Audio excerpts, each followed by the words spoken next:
প্রিয় দর্শক, আমন্ত্রণ জানাচ্ছি এটিএন বাংলার নিয়মিত স্বাস্থ্য বিষয়ক সরাসরি অনুষ্ঠান হেলথ ফর পিপলে। দর্শক, পুরো অনুষ্ঠানে থাকছি আমি ডাক্তার শাহেদ ইমরান। আজকে আমরা আলোচনা করব বিশেষ একটি বিষয় নিয়ে। তার আগে বলে রাখি দর্শক, আজকে বাংলা বর্ষের শেষ দিন, চৈত্র সংক্রান্তি। আগামীকাল নতুন বছর আসছে, সুতরাং নববর্ষের শুভেচ্ছা দিয়েই আজকের এই অনুষ্ঠান আমরা শুরু করছি। আমরা স্বাস্থ্যের এই অনুষ্ঠানের মাধ্যমে চেষ্টা করি আপনাদের নানা প্রশ্ন এবং জিজ্ঞাসার সব কিছু নিয়েই আমাদের এই আলোচনা সাজিয়ে থাকি। আমরা আমাদের বাংলাদেশের স্বাস্থ্য ব্যবস্থাপনা কেমন এবং কিভাবে যে কোনো রোগের চিকিৎসা সহজলভ্য হয় সে বিষয়গুলো আমাদের আলোচনায় থাকে। বিজ্ঞান ভিত্তিক আলোচনা, এই আলোচনায় আপনারা যুক্ত হতে পারেন এটিএন বাংলার স্ক্রলে দেখানো নম্বরে, এবং অনুষ্ঠানটি দর্শক এটিএন বাংলার ফেসবুক পেজেও সরাসরি সম্প্রচারিত হয়। আপনাদের কোনো প্রশ্ন থাকলে নিশ্চয়ই সেই প্রশ্ন নিয়ে আমরা আলোচনা করার চেষ্টা করব। দর্শক, আমরা জানি যে আমাদের অত্যন্ত গুরুত্বপূর্ণ একটি অঙ্গ হৃদপিণ্ড, এবং এই মাংসের এই পিণ্ডটি আসলে খুবই গুরুত্বপূর্ণ একটি অঙ্গ হিসেবে আমরা জানি। হৃদরোগ যদি হয়ে থাকে তাহলে আমরা প্রত্যেকেই খুবই শঙ্কায় থাকি। বাংলাদেশের প্রতিটি পরিবারে এরকম ধরনের অনেক রোগী রয়েছেন। অনেক সময় অজানা কারণে আমরা এই বিষয়গুলি বুঝতে পারি না, সেগুলো নিয়ে আমরা আজকের আলোচনা করব। এবং আমাদের সাথে দেশের খ্যাতনামা একজন হৃদরোগ চিকিৎসক আমাদের সাথে আছেন। আমরা তাকে পরিচয় করিয়ে দেব। আমাদের স্টুডিওতে আছেন ডাক্তার লুৎফর রহমান, খাজা ইউনুস আলী মেডিকেল কলেজের কার্ডিও থোরাসিক সার্জারি এবং ভাস্কুলার সার্জন যাকে আমরা বলি। ডাক্তার লুৎফর রহমান স্যার আমাদের সাথে আছেন। স্যার, আপনাকে স্বাগত জানাচ্ছি আমাদের এটিএন বাংলা স্টুডিওতে। আপনি কেমন আছেন স্যার? ভালো আছি, আর আপনার মাধ্যমে আপনাকে ধন্যবাদ জানাই এবং এটিএন কর্তৃপক্ষকে আমি ধন্যবাদ জানাচ্ছি এবং মোবারকবাদ জানাচ্ছি আমার কর্তৃপক্ষ, Khaja Yunus Ali medical college and hospital কর্তৃপক্ষ, যাদের ব্যানারে আমি এখানে এসেছি, এবং এই মুহূর্তে যে দর্শকরা এই অনুষ্ঠানটি দেখছেন তাদেরকে আন্তরিক মোবারকবাদ। ধন্যবাদ স্যার। দর্শক মণ্ডলী, আজকে আমরা হার্টের সার্জারি, শল্য চিকিৎসা, হৃদরোগের শল্য চিকিৎসা, সেই বিষয় নিয়ে আলোচনা করব। নানা প্রশ্ন আপনাদের থাকতে পারে, আমরা চেষ্টা করছি আমাদের আলোচনায় সেই বিষয়গুলি বলবার জন্য। আপনাদের যদি কোনো প্রশ্ন থাকে এটিএন বাংলার স্ক্রলে যে নাম্বারটি দেখানো হয়েছে সেই নাম্বারে সরাসরি আমাদের সাথে যুক্ত হতে পারবেন। স্যার, আমরা আপনি হৃদয়ের চিকিৎসক। আমরা যদি বলি যে হার্টের যে চিকিৎসা, সেই চিকিৎসা, আমরা হৃদরোগ তো নানা ধরনের রয়েছে, কিন্তু সব রোগেরই তো অপারেশন প্রয়োজন হয় না। আসলে হার্টের সার্জারিটা কোন পর্যায়ে গেলে প্রয়োজন হয়? আমরা তো ওষুধেই ভালো থাকতে চাই, কিন্তু আবার সার্জারি কেন? হ্যাঁ, ঠিকই বলেছেন। সবাই সহজে তো কেউ আর হার্টের অপারেশন করতে চায় না। এটা যেমন শুনলেই একটা ভয় লাগে যে হার্ট অপারেশন। তো সেক্ষেত্রে এমন কিছু কন্ডিশন আছে যেগুলো অপারেশন ছাড়া মেডিসিনে ভালো হয় না। যেমন আমরা হার্টের সার্জারি যেগুলো লাগে যে সব রোগে, তার মধ্যে আমরা মেইনলি যদি ভাগ করি তাহলে অ্যাডাল্ট কার্ডিয়াক সার্জারি, বড়দের হার্টের সার্জারি আর ছোটদের হার্টের সার্জারি। তবে আমি আজকে adult cardiac surgery, that is বড়দের হার্টের সার্জারির উপরে একটু বেশি ফোকাস করতে চাই। বড়দের হার্টের সার্জারি মূলত দুই ধরনেরই বেশি হয়। যেমন হার্টের রক্তনালীতে যদি ব্লক হয়, যেটা সাধারণ মেডিকেল চিকিৎসা, অথবা আমরা যেটা সাধারণ ভাষায় রিং পরানো, স্টেন্টিং, যেটা কার্ডিওলজিস্টরা, ইন্টারভেনশনাল কার্ডিওলজিস্টরা করে থাকে, এটার দ্বারা যদি সম্ভব না হয় সেক্ষেত্রে তখন ওপেন হার্ট সার্জারি বলতে যেটা বোঝায় সেটা, বা বাইপাস সার্জারি, সেটা দরকার হয়। আর বড়দের আর হার্টের সার্জারি আর একটা বেশি বাংলাদেশে বেশি হয়, যেটা হচ্ছে ভালভ সার্জারি। হার্টের 4টা ভালভ আছে, তার মধ্যে 2টা ভালভ, যে ভালভ 2টা হার্টের লেফট ভেন্ট্রিকল, আমরা যদি বাংলায় বুঝি বাম অলিন্দ হিসেবে অনেকে চেনে, সেটার ইনলেট এবং আউটলেটে 2টা ভালভ থাকে। এই 2টা ভালভই মূলত বেশি এফেক্টেড হয়। একটাকে আমরা মাইট্রাল ভালভ বলি, আর একটা হচ্ছে অ্যাওর্টিক ভালভ। তো বাংলাদেশে এই ভালভের ডিজিজের মেইন কারণ হচ্ছে রিউমাটিক ফিভার। বাংলাদেশ সহ এই ভারতীয় উপমহাদেশে মেইন কারণ হচ্ছে রিউমাটিক ফিভার। রিউমাটিক ফিভারের কমপ্লিকেশন হিসাবে ভালভগুলো নষ্ট হয়, আর নষ্টের পরিমাণ যদি এমন হয় যে মেডিসিন দিয়ে আর কভার করা যাচ্ছে না, সেক্ষেত্রে ভালভ রিপেয়ার অথবা রিপ্লেসমেন্টের প্রয়োজন হয়। এই দুই ধরনের আরও কিছু বড়দের সার্জারি আছে, যেটা কনজেনিটাল, যেটা ছোটোকালে হয়তো ডিটেক্টেড হয়নি, সেক্ষেত্রে যদি বড়দের ধরা পড়ে, সেগুলোর ক্ষেত্রেও আমরা সার্জারি করে থাকি, যেমন এইচডি, ভিএইচডি। জি জি, অর্থাৎ ছোটবেলাতে জন্মগত যে ত্রুটি নিয়ে আসে, সেটা তো হ্যাঁ, শিশুরা, জন্মের পরই সাথেই থাকে, সেটি জন্ম নিয়েই জন্মগ্রহণ নিয়েই করে। জন্মগ্রহণ করে, হার্টের ত্রুটি নিয়েই জন্মগ্রহণ করছে। এবং এটি কি আসলে এই ত্রুটি নিয়ে সে অনেক দিন পর্যন্ত ভালো থাকতে পারে? না, মানে ত্রুটির হচ্ছে যে কতটুকু তার বডিতে এফেক্ট করছে, জি তার ওজন এবং বয়সের তুলনায় যদি ত্রুটির পরিমাণ বেশি হয়, তাহলে অনেক আর্লি এজেই সার্জারি লাগে। ইভেন 6 মাস বা তারও কম বয়সও লাগতে পারে, 15 বছর, মানে 5 বছর, 10 বছর এরকম। এই মানুষ তখনই টের পায় যে তার অসুবিধা যখন বেশি হয়, যে নর্মাল চলাফেরা, জি, খেলাধুলা বাচ্চারা করতে পারে না, তখন হয়তো বোঝা যায় যে তার সমস্যা আছে। অর্থাৎ অল্প একটু দৌড়ালেই হাঁপিয়ে ওঠে, হাঁপিয়ে এরকম। ওঠে, বুক ধড়ফড় করে, ব্যথা করে, এই ধরনের উপসর্গ হলে পরে যদি মেইনলি ইকোকার্ডিওগ্রামের মাধ্যমে এটা ধরা পড়ে, তখন যেটার সার্জারির প্রয়োজন হয় সেটা সার্জারি করা হয়। জি, এটা। আর বড়দের আমি একটু ফোকাস করতে চাই যে হার্টের রক্তনালী ব্লকের যে সার্জারিটা হয়ে থাকে, সেটাকে আমরা অনেকেই সাধারণ ভাষায় ওপেন হার্ট সার্জারি বলতে এটাই বোঝাই, কিন্তু ওপেন হার্ট সার্জারি, অন্যান্যগুলাও open heart surgery, but open heart surgery একটা সংজ্ঞা আছে। এটার আবার স্পেশাল নাম হচ্ছে করোনারি আর্টারি বাইপাস সার্জারি অথবা বাইপাস সার্জারি। এটা হচ্ছে যে হার্টের রক্তনালীর ব্লক হলে, যেটা স্টেন্টিংয়ের মাধ্যমে চিকিৎসা করা সম্ভব হচ্ছে না বা মেডিসিনের মাধ্যমে হচ্ছে না, সেটা হচ্ছে এইটা open heart surgery, that is coronary artery bypass graft surgery করা হয়। তো এই সার্জারিটা আমরা 2 ধরনের পদ্ধতিতে করতে পারি সাধারণত। একটা হচ্ছে যে কনভেনশনাল, দ্যাট ইজ হার্টকে হার্টলাং মেশিনে সেট করে নিয়ে হার্টকে বন্ধ করে সার্জারিটা সম্পন্ন করে আবার হার্ট চালু করা। এটা সারা দুনিয়া বা ইউরোপ, আমেরিকা এটাই বেশি প্রচলিত। আর একটা আছে যে বিটিং হার্ট সার্জারি, যেটা হার্টের চলন্ত হার্টের উপরেই সার্জারি। বিটিং হার্ট সার্জারি আবার 2 ধরনের হয়ে থাকে। একটা হচ্ছে হার্টলাং বাইপাস মেশিনে সেট করলাম, মেশিনও হার্টকে হেল্প করতেছে। মানে হার্টলাং মেশিনের কাজটা হচ্ছে যে হার্টের যে পাম্পিং করার, সারা বডিতে রক্ত সঞ্চালন করার যে কাজটা, সেটা হার্টলাং মেশিনটা করে, তখন হার্টটা রেস্ট পায়। তো ওই রকম হার্টলাং মেশিনে সেট করে আমরা করতে পারি, অথবা সেট না করে করতে পারি। তো আমি ইন্ডিভিজুয়ালি 2011 সাল থেকে আমি সার্জারিটা করতেছি, দীর্ঘ 15 বছর, এবং অনেক আমেরিকান বিখ্যাত সার্জনদের সাথে আমি কাজ করেছি। তো আমার এই উপলব্ধি হয়েছে যে হার্ট লাং মেশিনে সেট করে হার্টকে বন্ধ করে করাটাই সম্পূর্ণ নিরাপদ এবং ঝুঁকিমুক্ত, এবং এর আউটকামটা better rather than doing it in beating heart surgery.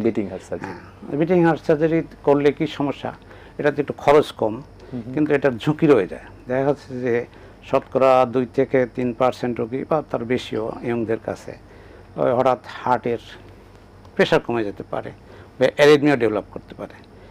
এবং এই বিটিং হার্টে করতে গেলে যদি কোনো হার্টের জন্য প্রেশার কমে যায় ওই সময়, বা অ্যারিথমিয়া হয়, indicates another heart attack. Attack আমি প্রমাণ করে দেখেছি যে ওই সবসময় একটা হার্ট অ্যাটাক হয়ে যায় ওই সময়। তো ওই সময় হার্ট অ্যাটাক হলে রোগী যে মরে যাবে এমন না, কিছু কিছু রোগী এই হার্ট অ্যাটাক নিয়েই আবার অপারেশন করার পরে ভালো থাকতে পারে। বাট হার্ট অ্যাটাক হওয়া মানে তার এক্সিস্টিং যে হার্ট ডিজিজ, তাকে আরও একটু হার্টের ফাংশনটাকে আরও একটু ওরসেনিং করা হলো, আর একটু খারাপ হলো, একটু খারাপের দিকে গেল। আমি তো রোগীর ভালোর জন্য করতে যাচ্ছি, তো আমার তো খারাপ করার কোনো বিটিং হার্ট সার্জারি এবং সার্জারির আরো বিষয় নিয়ে আমরা আলোচনা করব। তবে স্যার, আমরা যে আপনারা আসলে এই অপারেশনের সময় কি কি করেন এবং তার যে কার্যক্রম আছে, তার ফাংশন কি আছে, কি কি যন্ত্র ব্যবহার করা হয়, কিভাবে করা হয়, তার একটি তথ্যচিত্র আমরা একটু দর্শকদের দেখাতে যাচ্ছি। দর্শক, আমরা আজকে হার্ট সার্জারি নিয়ে কথা বলবো। স্যার বলছিলেন যে হার্টকে সচল রেখে কিভাবে অপারেশনটি করা হয়, এবং সেই প্রক্রিয়ার একটি অংশ আমরা তথ্যচিত্র আপনাদেরকে দেখাতে চাই। চলুন দর্শক, দেখে আসি তথ্যচিত্রটি। মানব শরীরের সবচেয়ে গুরুত্বপূর্ণ অঙ্গ হার্ট প্রতি মুহূর্তে নিরবিচ্ছিন্নভাবে কাজ করে যাচ্ছে আমাদের জীবিত রাখার জন্য। কিন্তু কখনো কখনো এই হার্টে দেখা যায় জটিল সমস্যা। হার্টের রক্তনালীতে ব্লক হতে পারে, ভালভের ত্রুটি হতে পারে, বা জন্মগত ত্রুটি, যা আমাদের জীবনের জন্য হয়ে ওঠে মারাত্মক। এই কঠিন সময়ে প্রয়োজন হয় একটি গুরুত্বপূর্ণ সিদ্ধান্ত, সেটি হচ্ছে হার্টের অপারেশন। এই অপারেশনের জন্য প্রয়োজন হয় অনেক দক্ষ জনবলের, অনেক গুরুত্বপূর্ণ যন্ত্রপাতি। আর যেমন আমরা এখানে দেখতে পাচ্ছি, এইটা হচ্ছে একটা ট্রান্স ইসোফেজিয়াল ইকো মেশিন, যেটা আমরা অপারেশনের সময় চলমান অবস্থায় সর্বক্ষণিক আমরা হার্টের অবস্থা দেখতে পারি, হার্টকে অ্যাসেসমেন্ট করতে পারি এবং হার্টের হেমোডাইনামিক প্যারামিটার গুলো আমরা মেনটেন করতে পারি। এবং এখন যে মেশিনটি আমরা দেখতে পাচ্ছি, এটি হচ্ছে যেটাকে বলি আমরা কার্ডিওপালমোনারি বাইপাস মেশিন, বা যেটি হার্ট লাং মেশিন নামে পরিচিত। আমাদের যখন হার্টের অপারেশন করা হয়, তখন ওপেন হার্ট সার্জারির সময় হার্টকে বন্ধ রেখে হার্টের অপারেশন করা হয়।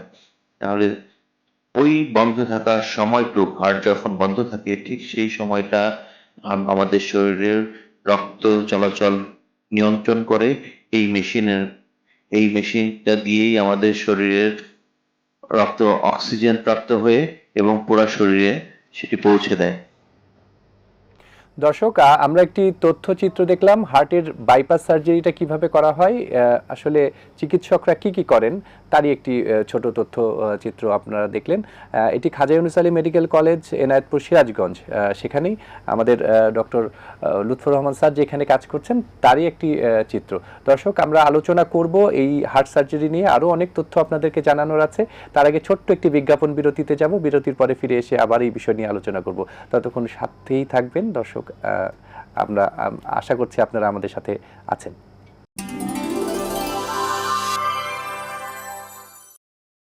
দর্শক, বিজ্ঞাপন বিরতির পরে ফিরে এলাম হেলথ ফর পিপল অনুষ্ঠানে। আমি আছি ডাক্তার শাহেদ ইমরান। আজকে আমরা আলোচনা করছি হার্টের সার্জারি নিয়ে।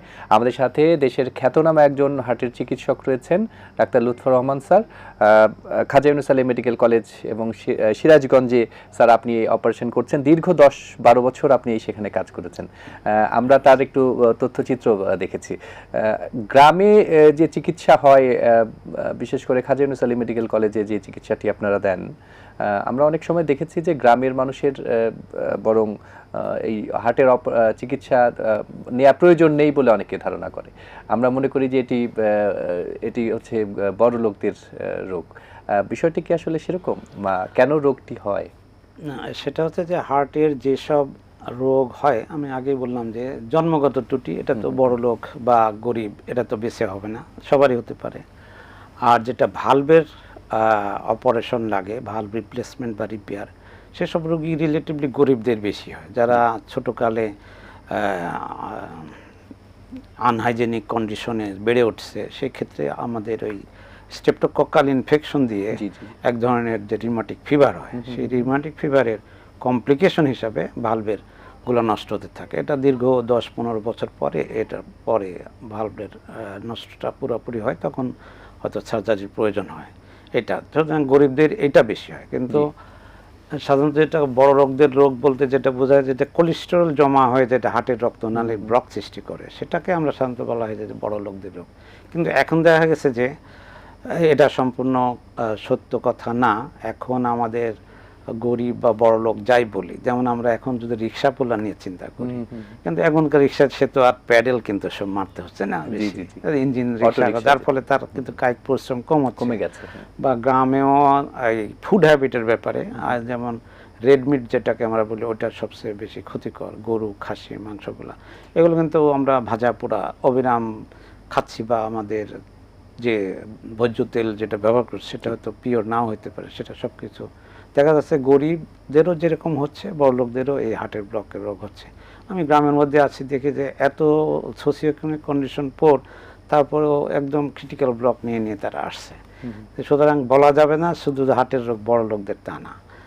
এই সবারই সচেতন হতে হবে যে সবারই কারোরই হতে পারে।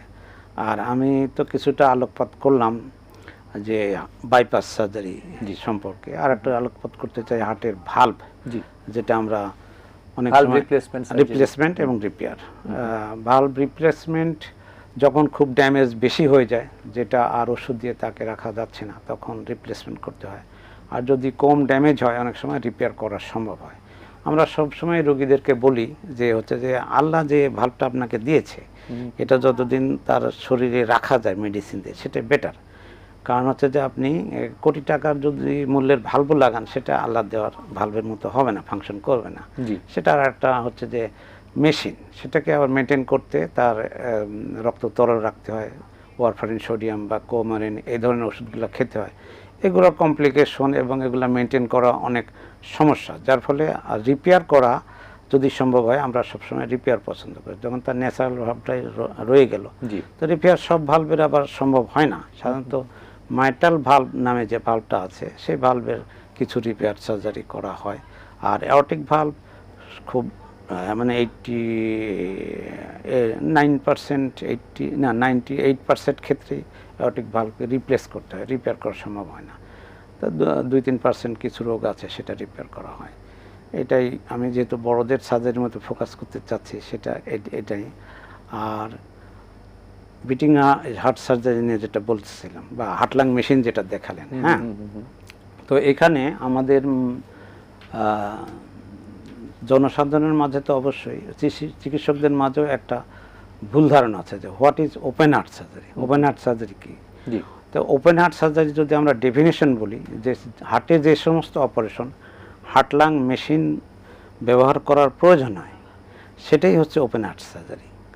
ওপেন হার্ট সার্জারি মিন্স এটা না যে বুকটা ওপেন করা লাগলো তাহলে ওপেন হার্ট সার্জারি। একটা ধারণা মানুষের আছে যে বুকটা তো ওপেন করতেই হবে এবং হার্টলাং মেশিন যদি সেট করা হয় সেটাই ওপেন হার্ট সার্জারি। তাহলে সমস্ত কনজেনিটাল সার্জারি যেটা হয় কমনলি এএসডি, ভিএসডি, টেটালজি, ফ্যালট এগুলো বেশি হয়, আরও জটিল রোগ হয়, সেগুলো সবই কিন্তু হার্টলাং মেশিনের সাহায্য নিতে হয়। সুতরাং সবই ওপেন হার্ট সার্জারি। আবার যে কোনো ভালভের অপারেশন করতে হলে সেটাকে হার্টলাং মেশিনের সাহায্য নিতে হবে, হার্টকে বন্ধ করতে হবে। অবশ্যই এটাই ওপেন হার্ট সার্জারি। ভালভের সার্জারিও ওপেন হার্ট সার্জারি। কিন্তু সাধারণভাবে আমরা বুঝি হয়তো বাইপাস সার্জারিটা আমরা বলি, করোনারি বাইপাস সার্জারি, গ্রাফটিং যেটা করা হয় সেটাকেই সাধারণত মানুষ বলে ওপেন হার্ট সার্জারি বলে। কিন্তু আসলে ওপেন হার্ট সার্জারি ওই যে করোনারি বাইপাস সার্জারি যদি বিটিংয়ে করা হয়, আমার যদি হার্টলাং মেশিন আমি ব্যবহার নাই করি, অফ পাম্প বিটিং যেটা অফ পাম্প হার্টলাং মেশিন ছাড়া, সেটা কিন্তু সংজ্ঞা অনুযায়ী বিটিংয়ে পড়ছেই না। আবার অন পাম্প বিটিং যেটা হার্টলাং মেশিন সেট করে করা হচ্ছে সেটা হয়তো বিটিংয়ে পড়তেছে। আর কনভেনশনাল যেটা beating bypass surgery, coronary bypass surgery বা সিএবিজি সংক্ষেপে, এটা অবশ্যই ওপেন হার্ট সার্জারি।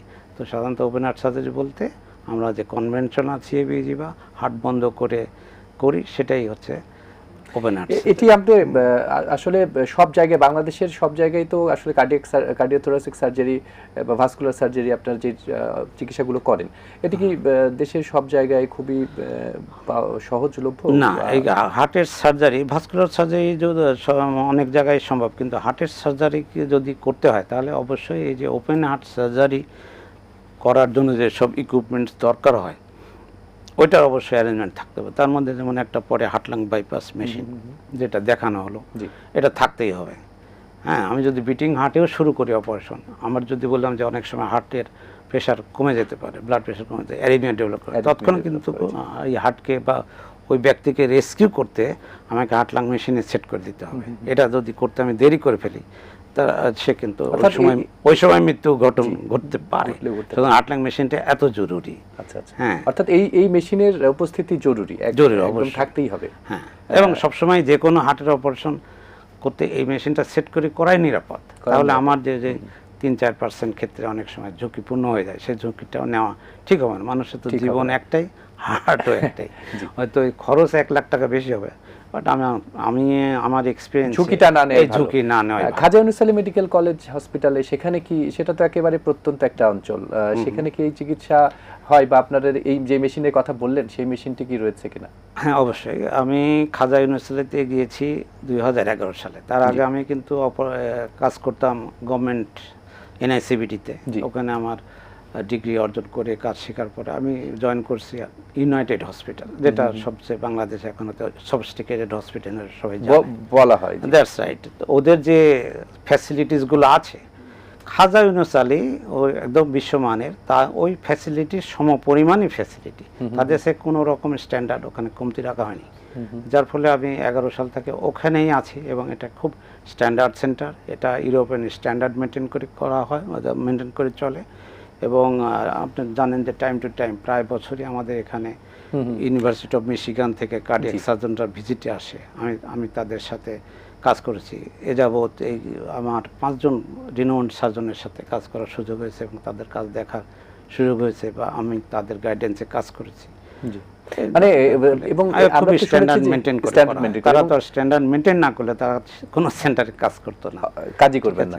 এবং আমি শুনেছি যে বিনা পয়সায় এই চিকিৎসাটি আপনারা করছেন, এবং বিনা পয়সা ঠিক বলা যাবে না। আমরা হচ্ছে যে আমরা ওই ক্যামেরিগান যে টিমগুলো আছে তারা চ্যারিটি ওয়ার্ক করার জন্য আসে। ওরা হচ্ছে সঙ্গে করে ভাল্ব, বিশেষ করে ভাল্ব এবং কিছু যেসব হাটলাং মেশিনে ইউজ করার জন্য ডিসপোজেবল জিনিস এগুলো নিয়ে আসে। তো এগুলো আমরা যারা ডোনেশনে আমরা ওগুলো পাই, আমরা ফ্রি অফ কস্ট রোগীদেরকে দিয়ে দিই। সেটি বিনা পয়সায়? বিনা পয়সায়। যেমন ভাল্ব, একটা ভাল্বের দাম 2.5 লাখ টাকাও হইতে পারে, টিস্যু ভাল্ব 4 লাখ টাকাও হইতে পারে, but it is for free for the patient. এই তথ্যটা কিন্তু আমরা অনেক সময় জানি না যে এই সুযোগটা বছরে একবার আমরা এই অনুষ্ঠানের মাধ্যমে আসলে সাধারণ মানুষকে নিশ্চয়ই, এবং আমরা সেই অনেক চিকিৎসা নিয়ে আসে, আমরা অনেক রোগীকে হেল্প করতে পারি। জি, হেল্প করতে পারেন। আমরা একটু আসলে যেটি আর্থিক যে বিষয়টি, যে এই ধরনের অপারেশন মনে করা হয় যে অনেক কস্টলি একটা অপারেশন, আপনার কাছে যদি আমরা বলি যে এটিকে আসলে খুব সহজলভ্য করা যায় কিভাবে, বা আপনারা কি অনেক ঢাকার চাইতে কম টাকায় এই অপারেশন করছেন কিনা? ঢাকার চেয়ে আমরা তো অবশ্যই কম টাকায় অপারেশন করি। কস্টটা আসলে যে ম্যাটেরিয়ালসগুলো হার্টের সার্জারির জন্য ইউজ করা হয়, ঢাকাতেও যে ম্যাটেরিয়ালস ইউজ করা হয় আমরা সেটাই করি, এবং সব এভরি ম্যাটেরিয়ালস প্রায় বিদেশ থেকে আসে, ইম্পোর্ট করে নিয়ে আসতে হয়, সেগুলো আমাদের দেশে তৈরি হয় না।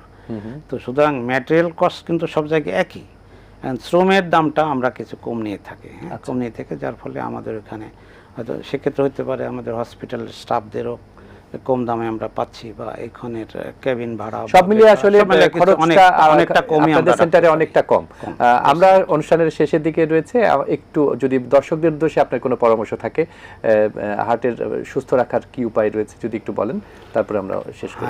হার্টের সুস্থ রাখতে হলে অবশ্যই যে হার্টের ডিজিজটা যেটা জন্মগত বা অ্যাকোয়ার্ড, ওটা হয়তো আমরা প্রিভেন্ট করতে পারবো না, কিন্তু যেটা আমাদের প্রিভেন্ট করা যায়, যে হার্টের রক্তনালী ব্লক, কোলেস্টেরল জনিত কারণে, তাহলে আমি সবাইকে পরামর্শ দিব যে তারা যেন নিয়মিত কায়িক পরিশ্রম করে, কমপক্ষে আধা ঘন্টা 45 মিনিট যেন হাঁটাহাঁটি করে, ফ্রি হ্যান্ড এক্সারসাইজ করে এবং খাদ্যাভ্যাস পরিবর্তন করে। আর যার হার্ট ইয়েতে আগের থেকেই বংশে যে হার্টের রোগ আছে, তাদের জন্য একটু আর্লি এজেই অ্যারাউন্ড 40 যেন সেটা একটা চেক আপে যায়, আর এই চেক আপটা 5 বছর বা পরপর যেন করে, আর কোলেস্ট্রলটা চেক করে, আর যা ডায়াবেটিস আছে, প্রেশার আছে, সেগুলো যেন ভালোভাবে কন্ট্রোল থাকে, তার নিয়ন্ত্রণে যেন রাখতে পারে, তাহলে সে ভালো থাকতে পারে। অসংখ্য ধন্যবাদ স্যার, আপনি শুধু সিরাজগঞ্জ থেকে আমাদের ওই অনুষ্ঠানে এসেছেন, আপনাকেও ধন্যবাদ। জি দর্শক, আমরা আজকে আমার দর্শক যারা দেখছিল তাদেরকেও আমি ধন্যবাদ জানাচ্ছি। ধন্যবাদ স্যার। দর্শক মণ্ডলী, আমরা আজকে হার্টের সার্জারি নিয়ে কথা বলেছি। খাজা ইউনূস আলী মেডিকেল কলেজের বিভাগীয় প্রধান ডাক্তার লুৎফর রহমান স্যার আমাদের সাথে ছিলেন। দর্শক, হার্টের যত্ন নিতে হবে সুস্থ থাকবার জন্য। আগামীকাল নববর্ষ, আমরা এই দিনে অনেক সময় এমন কিছু খাই যেটি অনেক সময় আমাদের সুস্থতার বিপরীতে চলে যায়। সুতরাং নিজের স্বাস্থ্যের দিকে খেয়াল রাখবেন, সুস্থ থাকবেন, ভালো থাকবেন। আগামী পর্বে নিশ্চয়ই দেখা হবে ইনশাআল্লাহ। আল্লাহ হাফেজ, ভালো থাকবেন। এটিএন বাংলার সাথেই থাকুন।